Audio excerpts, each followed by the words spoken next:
bem-vindos a mais um episódio do podcast Conexão Abapa, o programa que busca aproximar o campo da cidade, dando voz a quem faz o agro acontecer, a quem conta a história do algodão aqui no oeste da Bahia. Meu nome é Camila de Carvalho, eu tô nessa com vocês, eu sou mais do que uma roxa, eu sou uma agroapresentadora agora, e hoje eu tô aqui com Edmilson Santos. Seja muito bem-vindo, Edmilson. Muito obrigada por estar aqui hoje. Muito obrigado pelo convite, é uma grande satisfação estar aqui com vocês. Hoje, né, Dia dos Namorados, estamos aqui falando dessa cultura apaixonante, né, que é o algodão. O algodão, quando entra na veia, ele não sai. Perfeito. Então, para vocês que estão assistindo esse podcast depois, ele é gravado, a gente está gravando hoje no dia 12 de junho de 2025, Dia dos Namorados. Eu espero ganhar algum presente hoje do meu noivo, que seja alguma blusinha de algodão de preferência. E eu quero apresentar o nosso convidado. Edmilson Santos, ele fez o processo inverso. Ele veio da indústria têxtil e aí depois ele veio para a SLC, para a parte de beneficiamento, era responsável por toda essa parte de qualidade. Hoje em dia ele é consultor e palestrante e eu descobri na nossa conversa inicial que ele é quase meu conterrâneo. Ele é de Itabuna, então ele é Papa Jaca e eu sou de Ilhéus, Papa Caranguejo. Então, seja muito bem-vindo mais uma vez. Obrigada por estar aqui hoje. É uma grande satisfação e vamos em frente aí falar sobre a qualidade do algodão baiano e brasileiro. Perfeito, muito obrigada. Me apresentaram você como o cara da qualidade. E aí, nessa conversa que eu já tive com você, eu queria que você contasse um pouco da sua história. Como foi esse processo? Como você começou e até hoje, como você chegou nessa parte de ser palestrante e consultor? Ok. A minha carreira começou na indústria têxtil, fora da porteira, né? Diferente de muitos que estão inseridos nesse processo do agro. Eu comecei aos 17 anos como auxiliar de produção na Trifil, uma fábrica de lingerie, de símiles, e lá eu tive o desenvolvimento da minha carreira. Fui mecânico industrial, fui operador de máquina, fui gestor de produção, de qualidade, e também trabalhei com malharia, fiação de fibras sintéticas, né, que é o concorrente do nosso algodão, o poliéster, a poliamida, o viscose. E quando eu comecei a trabalhar com algodão nesse período, eu fui me apaixonando pela cultura, né? E sempre tinha curiosidade o que acontecia do outro lado, né? Tava na indústria, recebia o algodão, brigava pela qualidade do algodão para fazer o melhor fio, o melhor tecido e a melhor roupa. E ficava sempre me questionando por que não tinha a qualidade que eu queria para fazer aquele fio, aquela roupa. E hoje eu tenho a oportunidade de estar atuando, né? Atuei dentro da porteira por mais de 10 anos e isso me deu a oportunidade de entender como o algodão se desenvolve, né? Então é do campo à indústria, dentro e fora da porteira. Isso é um privilégio muito grande para mim, porque poucos têm a oportunidade de conhecer toda essa cadeia têxtil, né? Do algodão. Então isso me fez buscar mais conhecimento, me aprofundar na cultura e entender o porquê das coisas. E estudo até hoje, né? Sou um entusiasta da cultura do algodão e sempre compartilhando tudo que aprendo com os produtores e todas as pessoas que estão envolvidas no processo do algodão. Perfeito. Hoje, a sua consultoria, ela é basicamente nessa parte da planta, da parte do beneficiamento já do algodão, certo? Sim, ela é focada na qualidade e processo do algodão, né? Processo de beneficiamento do algodão. Eu trabalho muito no colheita, explicando a importância da colheita do algodão, de uma desfolha correta para a obtenção de uma qualidade adequada e principalmente focado dentro da planta industrial. Os processos de beneficiamento, as calibrações de máquina para se ter a melhor qualidade no final desse processo e entregar ao mercado um algodão de forma homogênea, né, que é o que é importante para a indústria têxtil. Perfeito. E é justamente isso que eu ia te perguntar. A qualidade da fibra, ela começa no campo, certo? Perfeito. Tudo começa com um bom planejamento agrícola. O Sim. segredo da qualidade é o planejamento agrícola. É no planejamento agrícola que temos a seleção de variedades. Hoje temos no mercado mais de 30 variedades de algodão e cada uma tem suas particularidades. Então, para cada região, para cada tipo de solo, tem variedade de ciclo curto, variedade de ciclo longo, e isso tem que ser respeitado no momento no planejamento agrícola para que eu tenha um algodão que eu atenda às minhas limitações de solos e eu consiga, no final, ter uma qualidade de acordo com o desejo do mercado. Entendi. E qual é o impacto da colheita do algodão para a qualidade dessa fibra? Bela pergunta. Ah, o algodão, ele é uma fibra higroscópica, então ele retém e expele umidade facilmente. Então, a partir do momento que ocorre a desfolha no algodão, inclusive isso está ocorrendo nesse momento aqui no oeste da Bahia, né? Nós temos um fator aí que implica muito nessa questão da desfolha do algodão, que é o clima. Então, as temperaturas baixas influenciam muito nessa desfolha e deixa o algodão mais carregado de folha. E essa folha ela acaba impactando tanto no preço desse algodão na hora da venda, que é uma questão de deságio, e também na indústria têxtil, porque eu tenho que limpar esse algodão para fazer o fio, então eu comprei um fardo de algodão e ele está carregado de folha, eu tenho que limpar ele para iniciar o meu processo. Então a indústria acaba questionando o porquê desse grau de folha alto, né, esse leaf alto. E isso requer a questão de tratos culturais, a desfolha e ficar atento à questão de climas. Temperaturas abaixo de 20 graus, o efeito da desfolhante não é positivo, então deixa um algodão mais carregado de folha. E dentro do processo de beneficiamento, a gente não consegue tirar toda essa impureza do algodão. A gente tira parcialmente cerca de 90, 93% dessa impureza e acaba o mercado reclamando por um excesso de impureza no algodão. Então a desfolha é crucial para se obter uma boa qualidade. Além da seleção de variedades, dos tratos culturais, regulador de crescimento, esse período de desfolha é crucial para se ter uma boa qualidade. Além disso, a umidade do algodão no momento da colheita. Nós temos que respeitar a questão de umidade. Como eu falei, ela é uma fibra higroscópica, então ela absorve e repele a umidade em questões de horas. Já o caroço do algodão, ele, como é mais denso e rígido, ele leva dias para expelir essa umidade. Então, a colheita do algodão, o ideal é que ela ocorra com 8% de umidade. Mais que isso, eu acabo impactando na qualidade desse algodão. Eu deixo o algodão encarneirado, mais carregado de impureza. Mas, no Brasil, né, nós temos 2.140.000 hectares de algodão e não temos um poder de colheita para se dar o luxo de colher algodão só com 8% de umidade. Então, nós temos um range de tolerância que vai até 12%, sendo que até 10% esse algodão é considerado seco e de 10 a 12 é considerado um algodão úmido. Sim. E aí tem tratativas diferentes na colheita, no beneficiamento, para obter o melhor dessa qualidade e não gerar um impacto no final do processo com deságio na venda desse algodão. Perfeito. Eu estava aqui dando risada porque eu conversei para poder aprender. Eu estava conversando com o meu consultor que está aqui atrás da Abafa e ele estava me falando justamente isso. Acima de 12% já não é, nem se deve mais colher o algodão. Sim.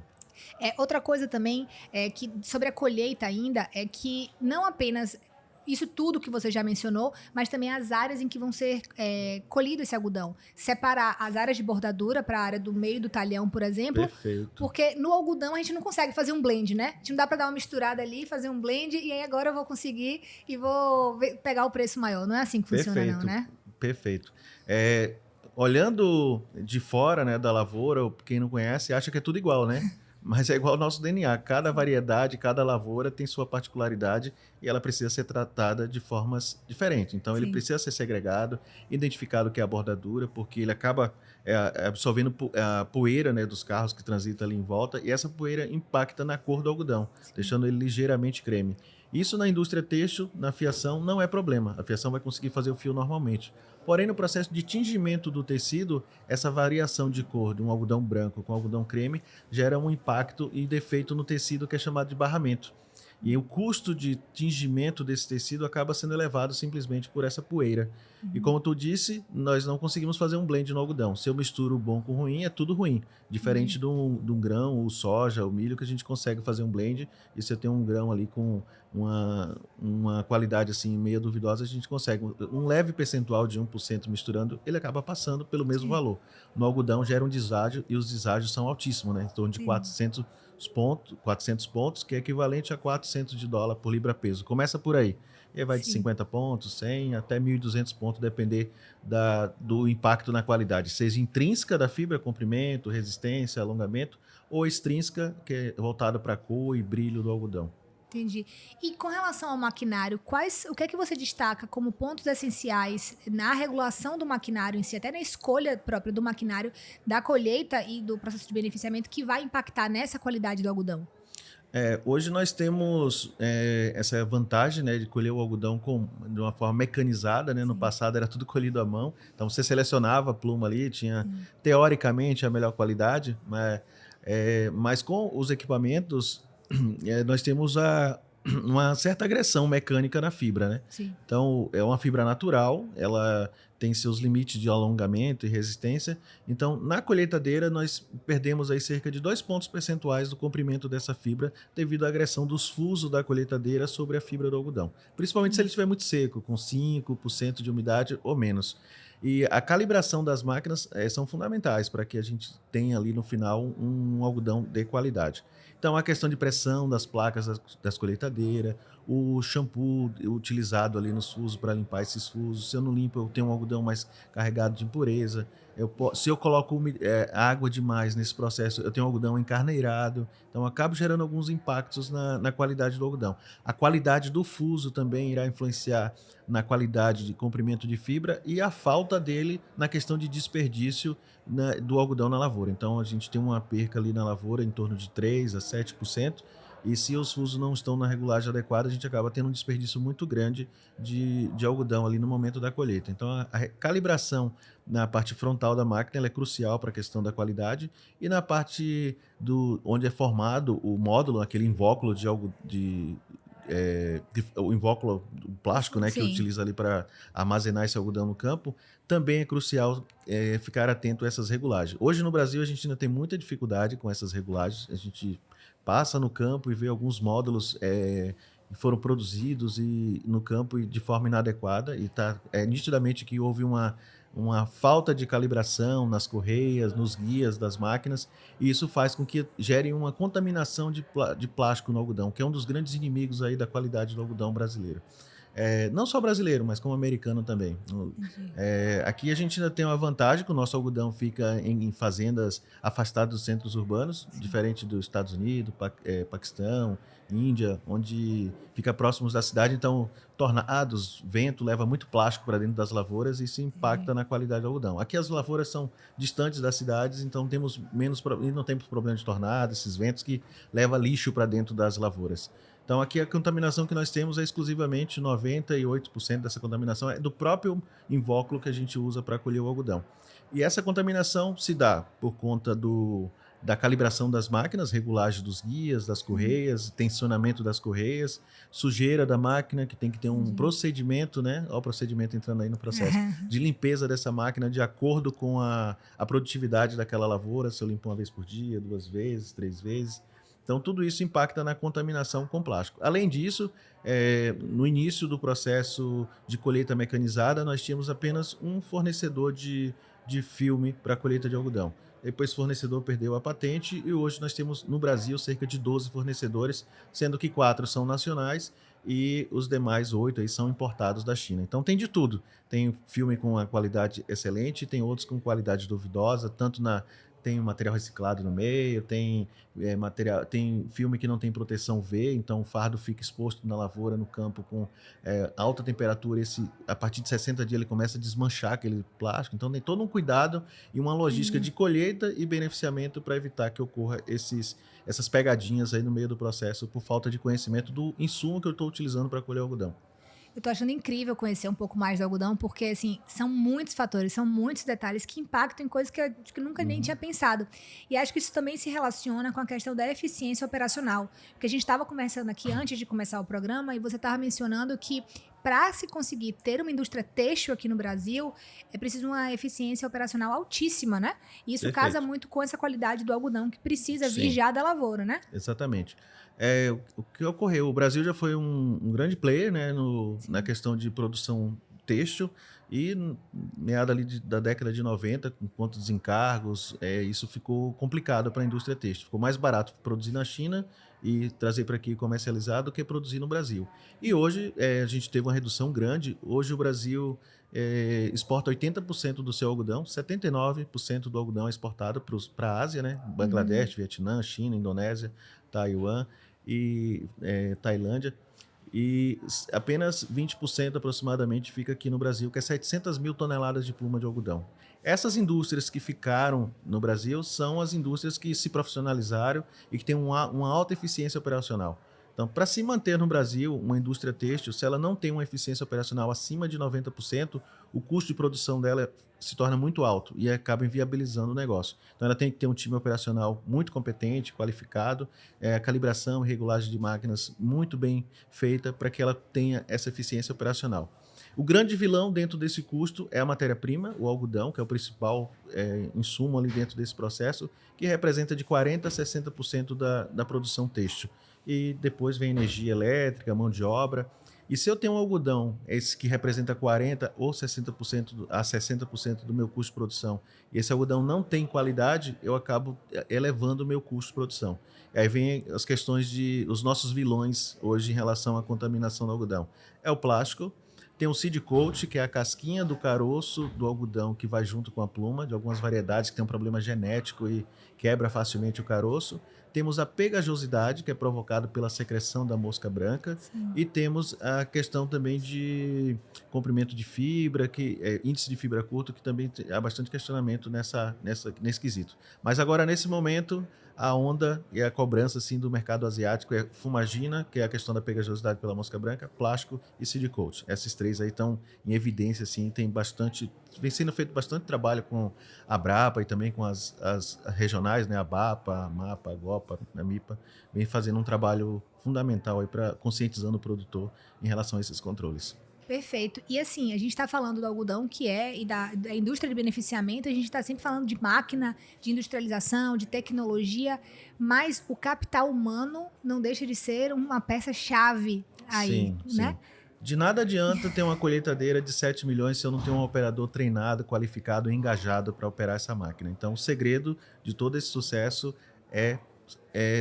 ter um time treinado e qualificado para executar essa operação. E ter conhecimento do que ele está fazendo, né? Certo. Não simplesmente pegar uma máquina e pilotar ela e achar que está colhendo algodão. Ou qualquer outra operação. A gente fala aqui de algodão, mas se aplica para tudo, né? Então, o maior capital dentro de uma organização são as pessoas. Sem elas, são apenas prédios e estruturas vazias. Perfeito. E assim, a ABAPA tem aqui um centro de treinamento que oferece vários cursos de formação para várias áreas. E justamente isso, eu queria saber de você, que de fato foi para a ponta, de fato vê a importância da qualidade e também entende de todo esse setor. Como você enxerga a importância da instituição como a BAPA de manter um centro de treinamento como esse para poder formar essa mão de obra e operar não só máquinas, mas toda a estrutura, fazer rodar, né? Olha, eu quero parabenizar o trabalho que é feito nesse centro de treinamento, que é muito positivo. E isso tem transformado a vida de pessoas. Tem muitas pessoas que querem ser inseridas no agro e começam fazendo esses treinamentos. Eu escuto várias histórias de pessoas que vieram aqui, fizeram um treinamento e tiveram a oportunidade de ingressar no agro e se apaixonou por isso, né? Então, esse treinamento faz uma grande diferença na vida das pessoas. Entendi. E é muito bom poder escutar, ver de fato, porque investir em máquina, você investe e o resultado, você compra a máquina está lá. Exatamente. Agora, investir em pessoas é um processo que demora, né? No mercado, assim, de modo geral, a nossa grande dificuldade é mão de obra, né? Mão de obra qualificada. Nós temos pessoas disponíveis no mercado, mas qualificada para executar as operações, seja ela qual for, não se encontra. Então, temos que estar formando. E aqui, esse centro de treinamento ele é um destaque nacional. Eu rodo todas as regiões do Brasil e não tem nada parecido com esse centro de treinamento. Então, novamente, está de parabéns o trabalho que é feito aqui. É muito, muito, muito positivo. Eu fico muito feliz em ouvir isso, porque aqui não é minha terra natal, como também não é a sua. A gente veio, né, bem longe, perto da praia quase, eu mais perto ainda. Mas eu adotei esse lugar como casa e ver como as instituições aqui de fato trabalham. Eu vejo com a BAPA, a IBA e tantas outras aqui, como elas não são só entidades figurativas, elas de fato trabalham pelo produtor, trabalham pela comunidade, tem essa proximidade, né? Então, eu fico muito feliz em ver, e uma pessoa como você, que tem um conhecimento assim, no Brasil, rodar o Brasil todo e falar assim, ó, o que faz aqui na região do oeste da Bahia é modelo. Eu fico muito feliz. Trabalho diferenciado e tem que ser copiado. Perfeito, não. Tem que fazer um benchmark disso aqui e proliferar para o resto do Brasil. Perfeito. E assim, a gente além disso, tem uma grande vantagem que é a gestão de todo esse treinamento. Sim. Então, hoje, os produtores têm dificuldade em outras regiões, porque todos esses treinamentos são pagos em outras regiões. Aqui o treinamento ele é ofertado para o produtor. Além disso, a única dor de cabeça que ele tem é de mandar o colaborador dele até aqui. Toda a gestão é feita pelo centro de treinamento. E, então, é muito fácil fazer esse treinamento. E ali você tem um pacote de treinamento que abrange todas as necessidades da propriedade, né? E se eu te falar que às vezes nem essa dor de cabeça o produtor tem, porque às vezes o curso é feito na própria propriedade dele, não precisa nem ser de treinamento. Então, assim, isso é muito bom. É realmente essa visão de estar ao lado do produtor que a BAPA busca e tem ido cada vez mais. E eu quero botar agora você um pouco numa saia justa, que eu quero, não sei se é saia justa, na verdade pra mim não é, mas eu quero ver a sua opinião sincera. O que você entende da qualidade do algodão baiano? Como é que ele está posicionado, o algodão baiano está posicionado no mercado nacional e no mercado global, em termos de qualidade? A Bahia tem a segunda melhor luminosidade do mundo, né? Ficando atrás apenas da Austrália. Isso favorece o algodão baiano, né? Essa luminosidade, porque o algodão é uma planta desértica, então ele precisa de água no pé e sol na cabeça. E a Bahia ela favorece e gera essa condição para o algodão. O melhor tipo de algodão do Brasil, ele sai aqui da Bahia, que tem muito algodão 21, 31. Outras regiões a gente trabalha com algodão segunda safra, a gente já tem um pouco ali de algodão 41 e fica mais complicado ter esse algodão com tanto brilho e de corum, né, como se tem aqui na Bahia. Além disso, a fibra do algodão baiano é fantástica, então é muito almejado pela indústria têxtil nacional e internacional. Perfeito, fico feliz que eu não te coloquei numa saia justa, você me respondeu ainda com dados de que realmente o nosso algodão aqui é muito bom. E o que você entende como necessário ainda para a gente melhorar ainda mais o algodão da Bahia? Assim, abrir mais mercado e também, não é tanto só foco abrir mercado, mas o que eu digo assim, em termos de qualidade, o que a gente tem ainda de espaço para poder ser feito, que você entende aqui? O algodão ele vem expandindo a sua área, né? Há 10 anos atrás o Brasil tinha 960 mil hectares de algodão. Hoje nós estamos falando de 2 milhões e 140 mil hectares de algodão. A Bahia aí com 400 e um pouco mais de 415 mil hectares de algodão. Então tem muita gente entrando no algodão, expandindo a área de algodão.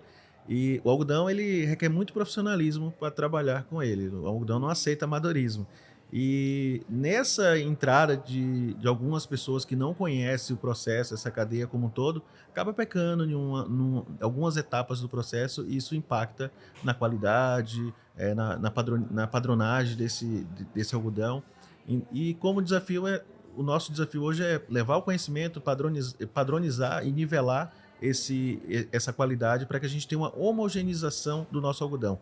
Hoje, nos últimos 10 anos, melhorou muito a genética, houve um melhoramento genético, a qualidade do nosso algodão elevou-se muito. A gente falava muito antes de comprimento de fibra, de microné, e com esse melhoramento genético, seleção de variedades, não se fala mais em comprimento de fibra, microné. A nossa fibra não deve nada para uma fibra americana. A gente, inclusive, hoje somos o maior exportador de algodão, né?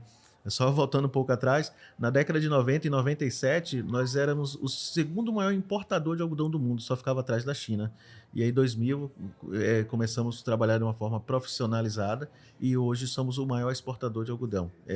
Os Estados Unidos ficou no pódio dessa posição por muitos anos e hoje, na safra passada, adquirimos esse pódio e não vejo assim chance de outro país tomar isso de nós tão cedo. Porque o único país que tem condição de expandir a área de algodão é o Brasil.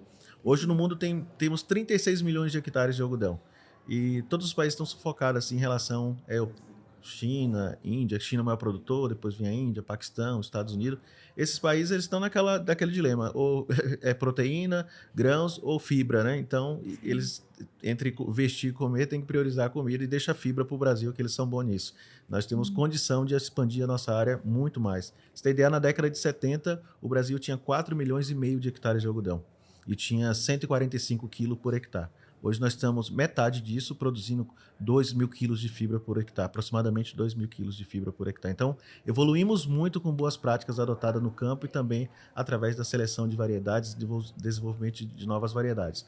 Nós temos ainda o desafio que é esse controle do seed coat, a fumagina, que é provocado pela mosca branca, e isso não é apenas na Bahia, mas em todo o Brasil nós estamos com um surto assim, de mosca branca que gera essa pegajosidade na fibra do algodão.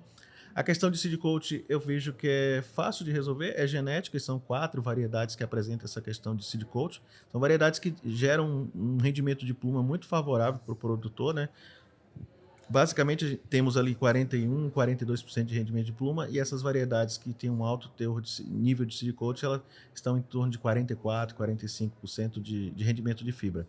Então, já vem se trabalhando geneticamente para desenvolver outras variedades que tenham uma resistência no caroço e que entregue esses 44%, 45% de rendimento de fibra sem essa contaminação do seed coat. Então, eu vejo que o seed coat é uma questão de tempo para o Brasil resolver. A pegajosidade é tratos culturais. Então, como eu falei, muita gente entra na cultura do algodão e vê aquela mosca branca ali e acha que não vai impactar. E é custo, eu entendo o lado do produtor que é custo você fazer uma aplicação para controlar a mosca branca. Então, isso, no final do dia, é menos capital ali na mesa, né? Então, muitos não veem aquilo como problema, porque ele não enxerga o problema de imediato. Mas depois que isso chega na indústria, gera um transtorno muito grande e aí vem as reclamações da indústria para dentro da porteira. Então, são 2 itens aí que é fácil de controlar. A contaminação com plástico também.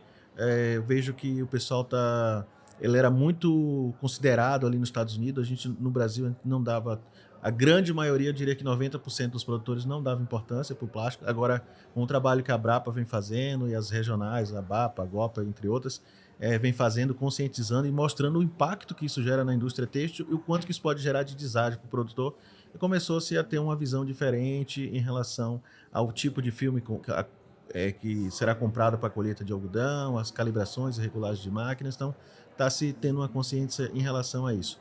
E o que falta para nós agora no Brasil é se organizar. Nós nos tornamos o maior exportador de algodão e, de modo geral, nosso algodão, uma das reclamações da Ásia é que o nosso algodão ele não é uniforme. Então, eu compro um lote de algodão, eu tenho fibra 35, 36, 37, padrão universal. E se a gente se organizar, eu tenho um lote de fibra 35, um lote de fibra 36 e um lote de fibra 37. Então isso facilita muito a indústria têxtil porque ele tem um direcionamento desse algodão e menos impacto na eficiência operacional dessas indústrias. E também, se eu tenho essa segregação por tipo de característica intrínseca do algodão, eu tenho um melhor direcionamento para a produção de tecidos. Então, uma fibra 35 eu vou fazer tecidos mais pesados, mais grossos. Se eu tenho uma fibra 37, eu vou fazer tecidos mais nobres e com maior valor agregado. E quando eu misturo tudo isso, acaba virando uma salada e a indústria tem uma dor de cabeça para fazer essa segregação lá na ponta. Os Estados Unidos é muito bom nisso e nós estamos nessa fase de fazer homogeneizar os nossos lotes de algodão, que é a formação de lote não só pelo tipo visual, mas também por HVI. Então, isso irá alavancar o padrão de qualidade do algodão brasileiro e aumentar ainda mais o desejo pela nossa fibra, pelo mercado, principalmente asiático, que é onde se vai 80% do nosso algodão. Perfeito. Eu queria que nesse cenário ainda da qualidade, que a entrevista toda é focada em qualidade, mas me falaram que era um homem da qualidade, então eu vou aproveitar para tirar todas as dúvidas. E também a sua visão, eu gosto, é um programa basicamente para a gente entender a visão do convidado, que cada um traz uma perspectiva diferente sobre esse assunto. Eu queria entender também a importância que você enxerga para o programa de certificação que tem, e como ele é feito aqui no Brasil e aqui dentro da BAPA. Bacana. Hoje, no mundo, como eu falei, nós temos 36 milhões de hectares de algodão. Desses, 43% a nível global é certificado pelo BCI, o Beller Cotton. O Brasil é um destaque em relação a isso, com os pilares social, ambiental e econômico. Nós temos 83% do nosso algodão é certificado, o nosso algodão brasileiro. Além da certificação do Beller Cotton, do BCI, nós temos a certificação da UBA-BR, que é uma extensão do BCI para as indústrias de beneficiamento de algodão. Então, antes ele era muito focado em campo, a questão de sustentabilidade, preservação das reservas nas fazendas, preservação das nascentes, a questão de respeito pelos colaboradores, a logística reversa das embalagens de insumos utilizados, e aí vai, uma série de itens que são analisados para obtenção dessa certificação. E hoje, nas últimas 3 safras, esse número foi criado, o UBA-ABR. Isso foi adotado, que o ABR é o algodão brasileiro responsável, que é uma melhoria em cima do Beller Cotton, do BCI. O nosso ABR é muito superior em relação à exigência e itens que são analisados dentro de uma propriedade comparado com o Bel Air Otto, que foi criado na França em 94. Eu acho legal falar isso, mostrar que assim, A gente o nosso conseguiu padrão, superar. a gente conseguiu superar esse padrão internacional, que muitas vezes a gente é criticado, dizendo que o Brasil faz pouco, é legal falar isso. Então, somos responsáveis. Hoje no mundo não tem país que que tem tanta responsabilidade socioambiental com o algodão quanto o Brasil. Então, essa extensão para as uvas leva mais segurança para os colaboradores. No passado tinha até uns 15, 20 anos atrás, tinha muito acidente dentro das algodoeiras, esse número vem reduzindo assim drasticamente. Sim. E boa parte disso é por conta dessas fiscalizações, auditorias e implantação de programas como esse, como o UBA ABR, e além de outras certificações que agrega valor ali para a qualidade do algodão e segurança e conforto dos colaboradores dentro das propriedades. Perfeito. Muito obrigada por esse podcast, por essa entrevista que você está. Eu sei que seu tempo é muito corrido aqui. E já está com horário, tem um outro compromisso agora. E a gente, no final, a gente sempre faz um momento conexão. Que você lembra daquele de Marília Gabriela, aquele de frente com... Então, você está de frente com Camila agora. Eu vou te fazer 5 perguntas super rápidas. Você precisa me responder com a primeira coisa que vem à cabeça, tá? Nossa, vamos lá. Primeira coisa, uma inspiração. Inspiração é ser referência em qualidade no Brasil, do algodão. Um desafio. Levar esse conhecimento para todos os produtores. Perfeito. Um valor inegociável. Ética. Beleza, achei que ia falar qualidade. Mas com certeza, sem ética não tem qualidade, não tem qualidade, estão alinhados um ao outro. Pois é. Um lugar. Um lugar? Ai, agora você me pegou. Um lugar... uma cidade, tu fala assim? Qualquer coisa, lugar. Itália. Itália? Achei que ia falar Ilhéus. Eu gosto muito da Itália.